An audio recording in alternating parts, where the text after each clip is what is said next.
Ice അപ്പോൾ ഇന്നൊന്ന് ചൂണ്ടിയിടാന്ന് വിചാരിച്ച് അങ്ങനെ മണ്ണൊക്കെ ഒഴിച്ച് മണ്ണിരാണ് സെറ്റാക്കി ഉണ്ട്. ഫുൾ പണി അവൻ തന്നെയാണ് ചെയ്യണം. അവനാണ് ഇതിൻ്റെയൊക്കെ എക്സ്പേർട്ട്. എനിക്കങ്ങനെ വലിയ അറിവൊന്നും ഇല്ലാത്തതുകൊണ്ട് അപ്പോൾ ഞങ്ങൾ നേരെ ചൂണ്ടിയിടാൻ പോയിക്കൊണ്ടിരിക്കുകയാണ്. വീടിൻ്റെ അടുത്ത് തന്നെയാണ്. അപ്പോൾ ഞങ്ങൾ പറയാം ഞങ്ങളുടെ പൂച്ചക്കുട്ടിയും വന്ന്.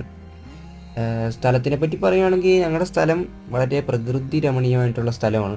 അപ്പോൾ ഇതാണ് ഞങ്ങൾ ചൂണ്ടിയിടാൻ പോണ സ്ഥലം. ഇന്ന് മെഷീൻ ചൂണ്ടയില്ല ഞങ്ങളുടെ കയ്യിൽ, സാധാരണ ചൂണ്ടയാണ്. അപ്പോൾ അത് അതിൽ എരേനെയൊക്കെ കോർത്ത് ഞങ്ങളത് ചൂണ്ടയൊക്കെ ഇട്ട് നോക്കിയിരിക്കുകയാണ് പ്രതീക്ഷയോടെ. അപ്പോൾ നോക്കി ഇപ്പോൾ മാത്രമേ ഉണ്ടാവുള്ളൂ, ഒന്നും കൊത്തിയില്ല. കുറച്ച് നേരത്തേക്കും അപ്പം വന്നിട്ടോ. അതെ, അപ്പനാണെങ്കിൽ ഭയങ്കര കൂളായിട്ട് അങ്ങനെ ഇരിക്കുവാണ്. കുറച്ച് കഴിയുമ്പോഴത്തേക്കും എന്താ അപ്പന് മീനെ കിട്ടി. ആദ്യത്തെ മീൻ വന്നു, പിന്നെ രണ്ടാമത്തെ മീൻ വന്നു, ഇതേ പിന്നെ മൂന്നാമത്തെ മീൻ വന്നു. അത് വന്നപ്പോൾ എനിക്കൊരു പ്രതീക്ഷയുണ്ട്. ഞാനൊന്ന് ഇട്ട് നോക്കിയിട്ടോ. ഇട്ട് നോക്കിയപ്പോൾ അത്ഭുതം, എനിക്കും ജീവിതത്തിൽ ആദ്യമായിട്ട് മീനെ കിട്ടി. അപ്പോൾ അവനാണെങ്കിൽ ഷോക്കായിപ്പോയി, അവനും മീനെ കിട്ടിയില്ല. കുറച്ച് കഴിഞ്ഞപ്പോൾ അവനും മീനും കിട്ടി. അങ്ങനെ അവനും ഹാപ്പിയായി. ഞങ്ങൾക്ക് മൂന്ന് പേർക്കും അങ്ങനെ മീൻ കിട്ടി. ഇപ്പോൾ ഞങ്ങളുടെ ഏറ്റവും വലിയ ശത്രു ഇവനാണ്, ശുഭം.